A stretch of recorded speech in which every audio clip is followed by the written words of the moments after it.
কি গো, মাছ তো দুই রকম নিয়ে এসছি, সব কি রান্না করবে নাকি? না না, সব রকম রান্না করবো না। তাহলে পাবদা মাছ আছে আর কাতলা মাছ আছে, কোনটা রান্না করবো আজকে?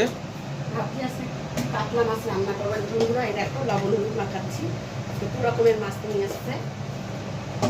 হ্যাঁ, কালকে বাজার বন্ধ, কালকে ভোট। হ্যাঁ, কালকে আমাদের এখানে ভোট, তো কালকে বাজার বন্ধের জন্য দু রকমের মাছ নিয়ে এসছে। এই দেখো পাবদা মাছগুলো দেখো কত বড় বড় পাবদা, আর এই কাতলা মাছ নিয়ে এসছে। ভাবছি মানে পাবদা মাছটা রেখে দেবো কালকের জন্য। পাবদা মাছটা রেখে দিই। হ্যাঁ, তাহলে রাখো আর তাহলে কাতলা মাছটা করো। এই লবণ হলুদ মাখিয়ে রেখে দেবো।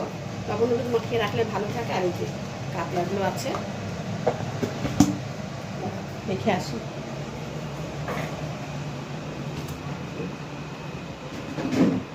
রেখে দিলাম। তেল গরম হয়ে গেছে। হ্যাঁ, কাতলা মাছটা করছি আর পাবদাটা রেখে দিয়েছি।